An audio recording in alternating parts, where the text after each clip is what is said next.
आज हम लोग करेंगे एडमिशन ऑफ अ पार्टनर में एडजस्टमेंट, कैपिटल एडजस्टमेंट।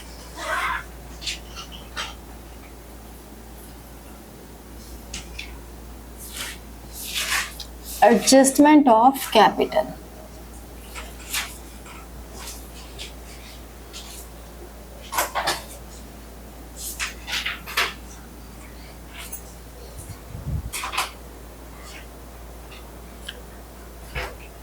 ठीक है, एडजस्टमेंट ऑफ कैपिटल में एक तो होता है on the basis of new partner, capital of old partner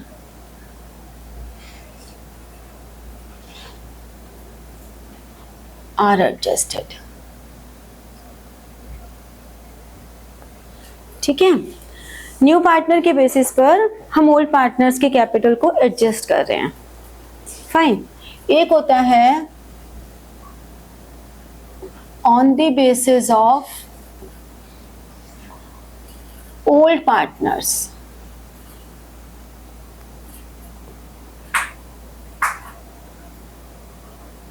capital of new partner is calculated.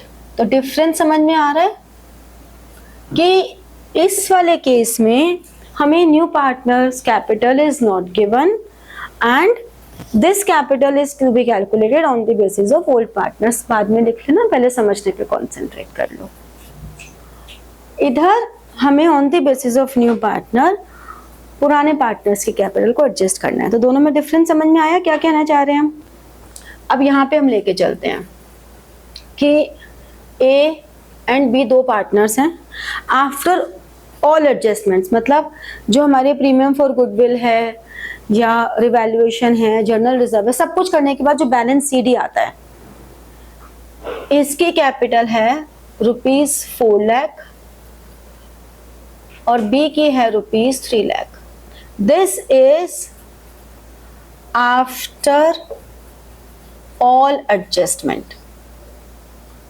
सारी एडजस्टमेंट्स करने के बाद ये कैपिटल इनकी आई। ठीक है, तो अब हम क्या करेंगे, हमें सी एक पार्टनर आया जो 1/4 शेयर के लिए आया, 1/4 शेयर, और इनकी रेशियो मान लो 3:2 है,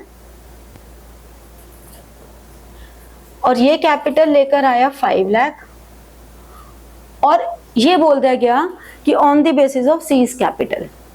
अब इसके लिए ये भी लिख सकते हैं direct on the basis of seize capital, ठीक है ना, या ये भी लिख सकते हैं कैपिटल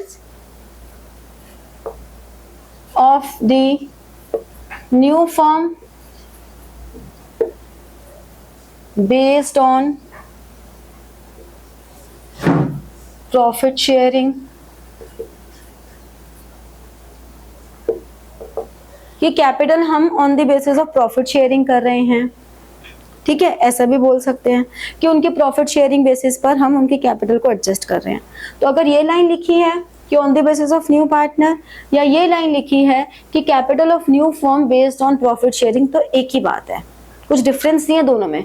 लिखा हुआ बहुत डिफरेंट लगता है कि दो अलग अलग बातें हैं, लेकिन ये दो अलग अलग बातें नहीं है। क्यों नहीं है, देखो, अगर सी की कैपिटल 1/4 के लिए 5 लाख है, तो हमने टोटल कैपिटल निकाल दी फर्म की। Total capital of new firm कितनी हो गई, 5 लाख मल्टीप्लाइड बाय 4, 20 लाख,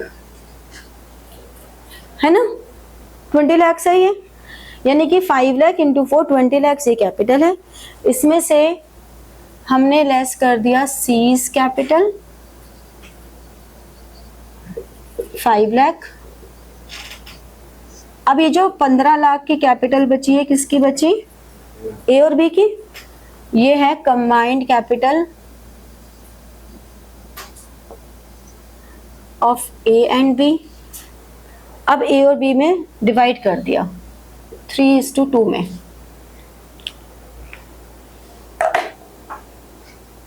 तो कितना हो गया 9 and 6,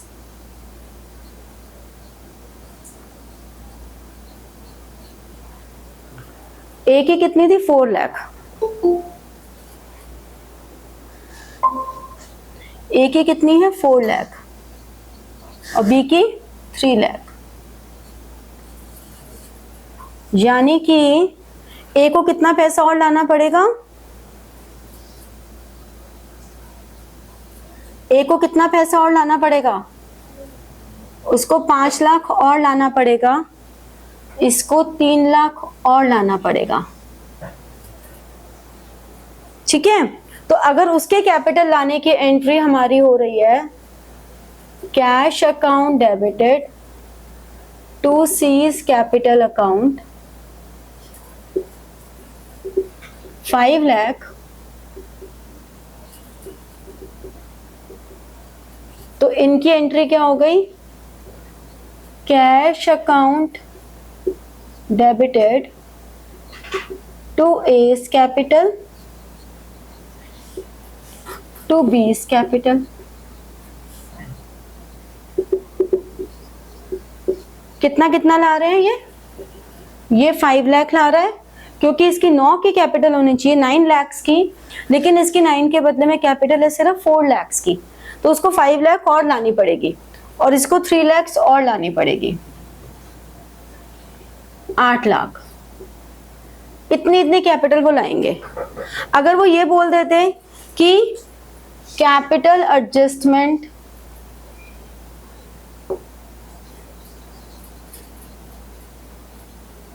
capital adjustments required by opening current account, तो अब करंट अकाउंट के थ्रू करना है, यानी कि A's current account debited to A's capital account cash की जगह, और 20 करंट अकाउंट, मतलब हम कैश की जगह करंट लिख रहे हैं। ये हमें क्वेश्चन में बोला होगा, अगर कुछ नहीं बोला तो हम कैश ही लेंगे, क्योंकि हमें क्वेश्चन में बोला है करंट अकाउंट, इसलिए हम करंट लिखेंगे। करंट अकाउंट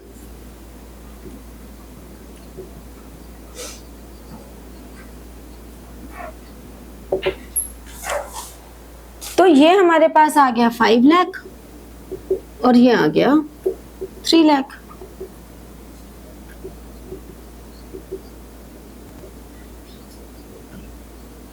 ठीक है ना, समझ में आया, क्लियर हुआ ये वाला पॉइंट?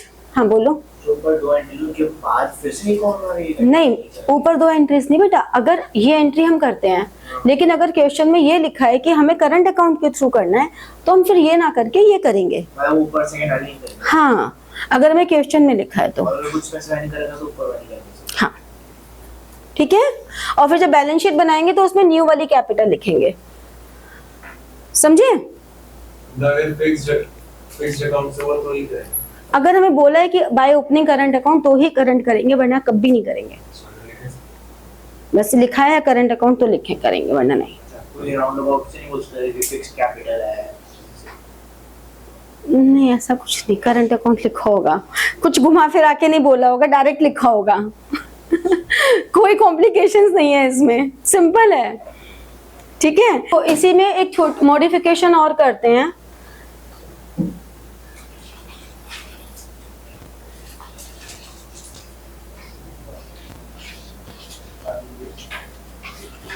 अगर हमें ऐसा कुछ हो कि हमें न्यू रेशो कुछ डिफरेंट दी हुई है, अभी तक तो क्या था, न्यू रेशो और ओल्ड रेशो सब सेम चल रहा है ना मामला भाई, अभी हमें कोई इन्फॉर्मेशन गिवन नहीं है, इसका मतलब ए और बी की न्यू रेशो भी 3:2 ही रहने वाली है।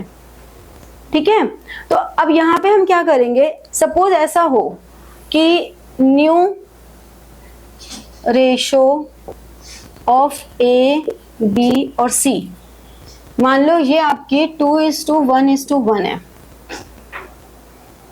तो अगर ऐसा कुछ केस है, तो जब हमने 20 लाख को निकाला तो वो ए बी और सी, हमने इससे पहले लेस किया था ना, सीखा। अगर न्यू रेशो गिवन है तो सी का शेयर लेस करने की जरूरत नहीं है, आप डायरेक्ट इसको 5 लाख, 5 लाख और 10 लाख। कहने का मतलब ये है कि हम जो भी कैपिटल है उसको न्यू रेशो में डिस्ट्रीब्यूट कर रहे हैं। पहले वाले केस में हमने न्यू रेशो कैलकुलेट करने की मेहनत नहीं की थी क्योंकि वो सेम था। दूसरे वाले केस में न्यू रेशो दी हुई है या आपको कुछ ऐसा बोला हुआ है कि ए ने इतना सैक्रिफाइस किया, बी ने इतना सैक्रिफाइस किया, तो उस केस में न्यू रेशो निकालनी पड़ेगी और जो भी न्यू कैपिटल आएगी that is distributed in new ratio. इतना सा फर्क हो जाएगा। अब इसका 10 में से 5 माइनस किया यानी कि ये 5 लाख लेकर आएगा और इसके 5 है जबकि 3 थी तो ये 2 लाख और लेकर आएगा। सिर्फ इतना सा फर्क हो जाएगा, ठीक है ना। ये जो थी ये 4 और 3 माइनस किया ना, सॉरी 4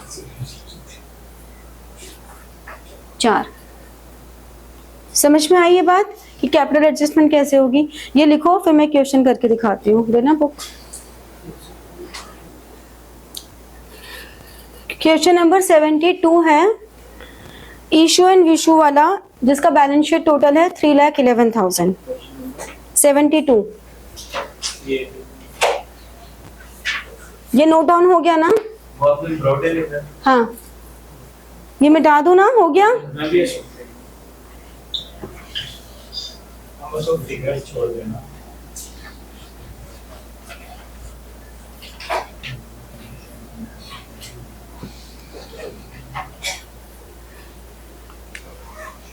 देखो 72 क्वेश्चन में Ishu and Vishu are partner sharing profits in the ratio of 3:2। Balance sheet हमें गिवन है। फिर Nishu was admitted for 1/6 share. Nishu will bring 56,000 as a share of capital.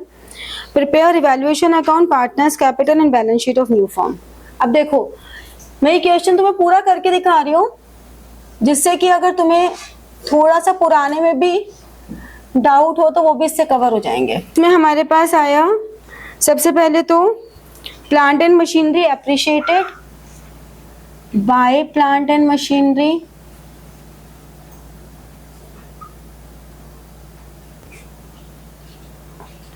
ये आ गया 20% 14,000। फिर debtors are all good by provision, क्योंकि अब हमें इस प्रोविजन की जरूरत।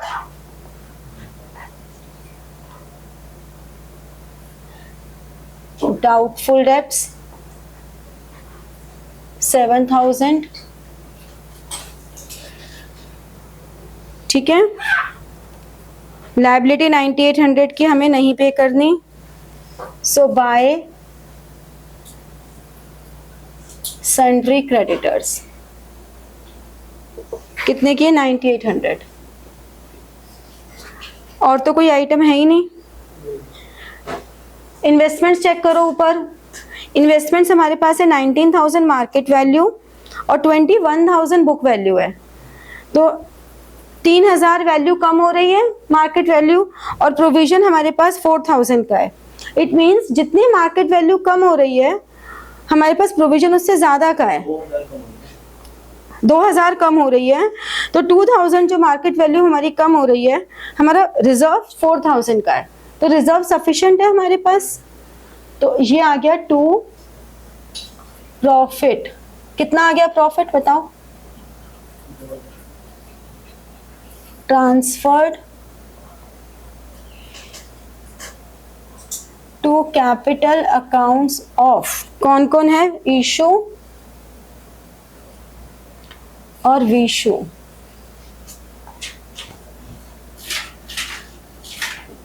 कितना आ गया?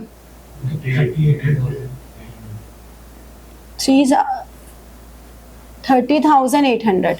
इनकी रेशो क्या है? 3:2। तो कितना आ जाएगा शेयर इनका?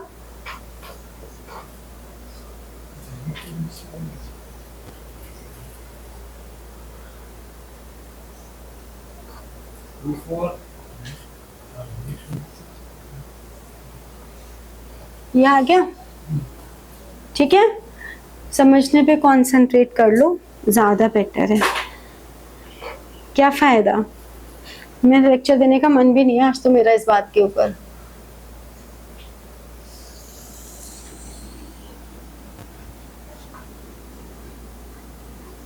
तीन पार्टनर्स हैं, क्योंकि मुझे लगता है हर क्लास में हम लेक्चर में टाइम निकाल देते हैं, फिर हमारा सिलेबस रह जाता है। इन्वेस्टमेंट वाला भी आपने बताया। हाँ, वो हमने कहा कि 2000 से इन्वेस्टमेंट की वैल्यू कम हो रही है ना, तो 2000 से जो वैल्यू कम हो रही है तो रिजर्व हमारे पास 4000 है, तो हमारा रिजर्व सफिशिएंट है ना उस वैल्यू को एडजस्ट करने के लिए, तो हम बचा हुआ रिजर्व पार्टनर्स में डिस्ट्रीब्यूट कर देंगे। तो इसमें रिवैल्यूएशन में कुछ नहीं आएगा उससे? नहीं आएगा, अगर वो ज्यादा होता 4000 से तो आता।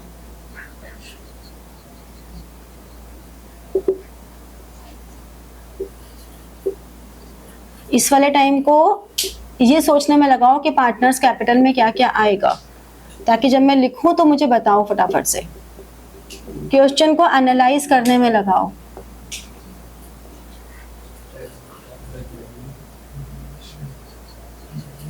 सोचना बड़ा जरूरी होता है कॉपी करने से, सोचो और फिर बताओ।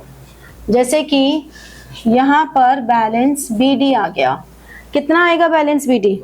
1,19,000 और 1,12,000। अब यहां से देखो, बाय जनरल रिजर्व डिस्ट्रीब्यूट होगा, by investment fluctuation reserve,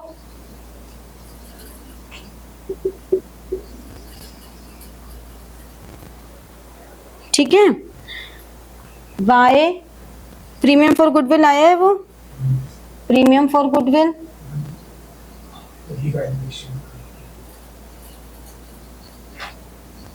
bye revaluation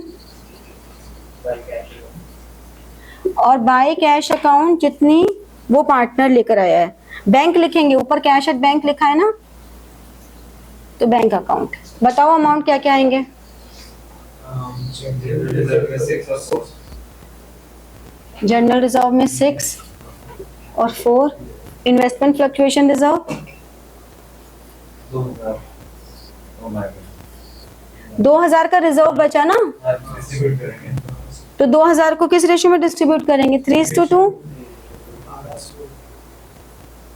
नहीं तो मैं कह रही थी इतनी देर से। हाँ, 2000 को 3:2 में 1200 और 800।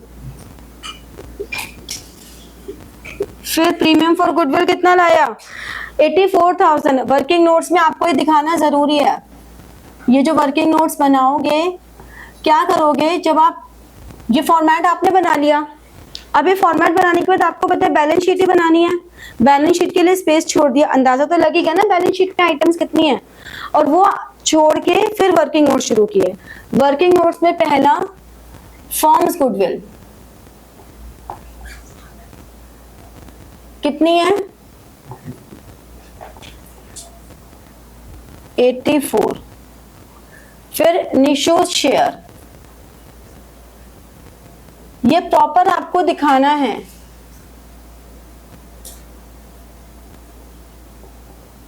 (84 मल्टीप्लाइड बाय 1/6)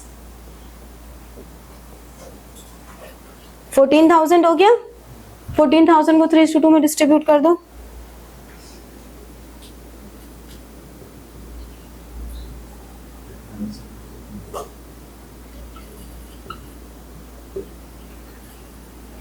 (84 and 56), तो ये आ गया 84 and 56। रिवैल्यूएशन 18,480 और 12,360, और इसकी क्या 320, और इसकी कैपिटल कितनी लाया? 56,000। अब हमें इनके बैलेंसेस का टोटल करना है, लेकिन यहां नहीं लिखना, ठीक है ना। हमें पहले ये देखना है सेकंड में फर्म्स कैपिटल,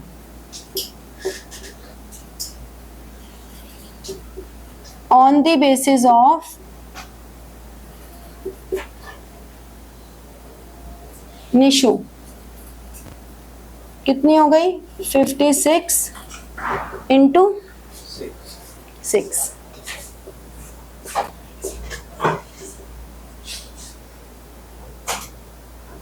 336।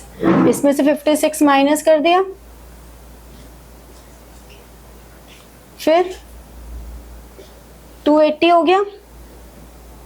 280 को किस रेशो में डिस्ट्रीब्यूट करेंगे?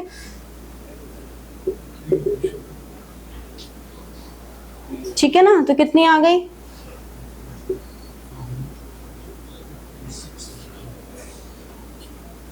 112 और ये 168। अब ये जो टोटल है इशू की और विशु की, ये टोटल निकाल के हम लिखेंगे और माइनस करके देखेंगे। बेसिकली यहाँ पर 2 बैलेंस CD, ये कैपिटल आएगी 168, 112 और 56। अब आपको देखना है बैलेंसिंग फिगर किस तरफ आ रही है। अगर बैलेंसिंग फिगर इधर आ रही है तो इधर कैश लिखेंगे, इधर आ रही है तो इधर कैश लिखेंगे, और अब इसका टोटल करके यहाँ लिख सकते हैं। ठीक है, समझ में आया? इतना नोट डाउन करो, कैपिटल अकाउंट के बैलेंसेस बताओ, फिर बैलेंस शीट बनाएंगे। तो उसका देखो ये वाला वर्किंग नोट इस तरह से प्रेजेंट होगा। न्यू कैपिटल 168 एंड 112, फिर कैपिटल्स आफ्टर एडजस्टमेंट 153,080, और विशु की कितनी आई है? 1,34,720। अब इसका मतलब क्या हुआ? इशू कैपिटल और लेकर आएगा, ब्रॉट इन है। कितनी ब्रॉट इन है? डिफरेंस बताओ।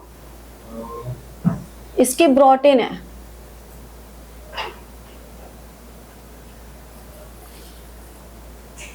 20941, 14,920, और ये इसके कैपिटल ज्यादा है तो ये विड्रॉ करेगा। कितनी विड्रॉ कर रहा है? कितनी विड्रॉ कर रहा है? इसकी तो बाय बैंक,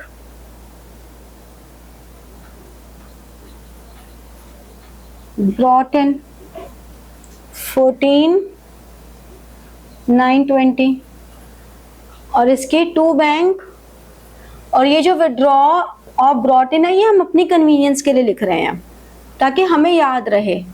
ये विड्रॉल है, कितने का विड्रॉल है ये? 22,720।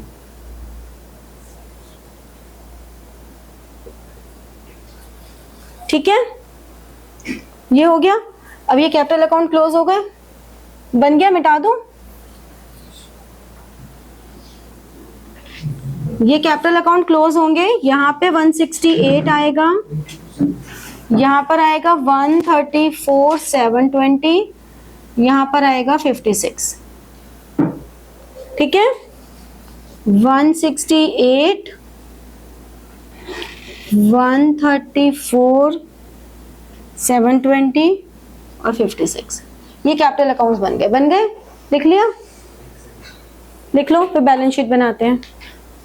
इसकी बैलेंस शीट, ये वर्किंग नोट्स मिटा दो ना।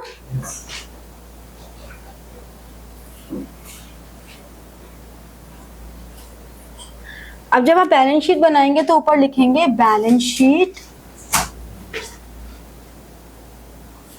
ऑफ इशू,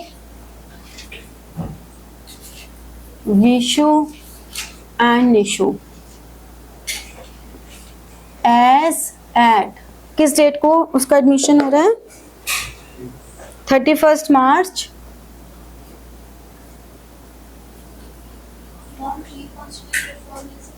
नहीं,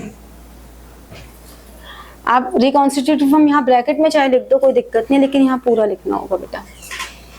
अब बैलेंस शीट बनाने में अपना दिमाग लगाने से ज्यादा बुक का ही दिमाग रखना, जो सीक्वेंस उन्होंने दिया उसी सीक्वेंस को फॉलो करना। जैसे कि यहाँ पर कैश एट बैंक,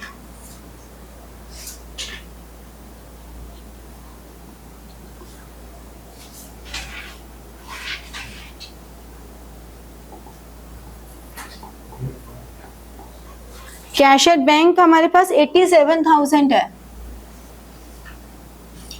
आप चाहो तो वर्किंग नोट्स में ही यहाँ पे लिख दो working notes, working note number शायद 3 आएगा इसका, क्योंकि बहुत सारी कैलकुलेशन है।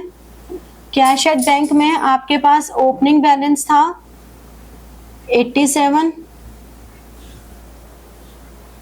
निशु लेकर आया 56, प्रीमियम फॉर गुडविल आया कितना है 84 में से कितना आया था प्रीमियम फॉर गुडविल 14,000।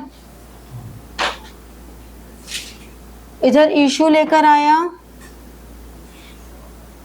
14,920 और इधर विशु ने विड्रॉ किया 22,720। तो कैश का अमाउंट आ जाएगा, ठीक है।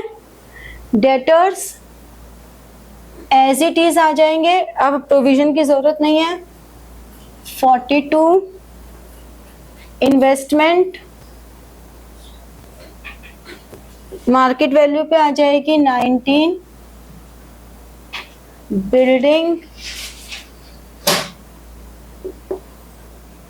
बिल्डिंग क्या कोई एडजस्टमेंट थी नहीं थी, तो 98, प्लांट एंड मशीनरी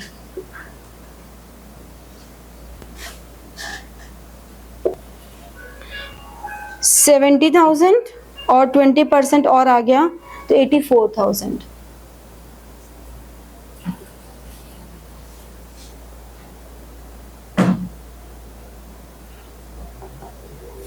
क्रेडिटर्स 66 और 9800 हमने माइनस कर दिए तो कितने बचे 57, 56, 200। जनरल रिजर्व डिस्ट्रीब्यूट हो गया, इन्वेस्टमेंट फ्लक्चुएशन फॉर डिस्ट्रीब्यूट हो गया। अब आती है कैपिटल,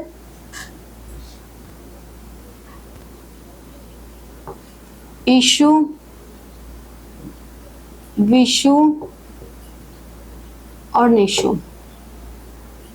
168, 112 और 56। कितना टोटल कैपिटल आया था? टोटल कैपिटल ऑफ फर्म कितना आया था हमारा?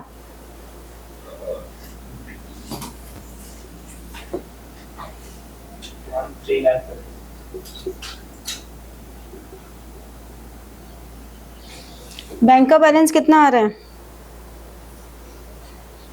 सब कॉपी करने में लगे हैं, तेजी से कॉपी कर लें। किसी ने बैंक का बैलेंस नहीं कैलकुलेट किया। अब समझ में आया मैं क्यों मना करती हूँ? क्योंकि तुम सब कॉन्सेप्ट से ज्यादा कॉपी करने में बिलीव करते हो।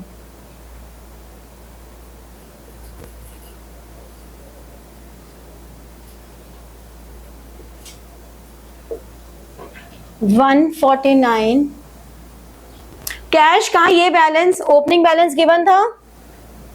ये निशु कैपिटल लेकर आया 56, प्रीमियम फॉर गुडविल लाया 14,000, लाया कि नहीं लाया? फिर यहां पे ये लेकर आया बैंक में बैलेंस इशू और इसने विड्रॉ किया तो हमें कैश का बैलेंस यहाँ पे पता लग गया, बैंक बैलेंस। ये सारी कैलकुलेशन कोई जरूरी नहीं है वर्किंग नोट्स में करनी, आप रफ में भी कर सकते हो, but it is always advisable कि आप इसे वर्किंग नोट्स में प्रॉपर दिखा दें या यहाँ पे ब्रैकेट्स के फॉर्म में दिखा दें। अब यहाँ ब्रैकेट के फॉर्म में दिखाओगे तो भी तुम्हें कैलकुलेशन के लिए तो प्रॉपर लिखना ही पड़ेगा ना।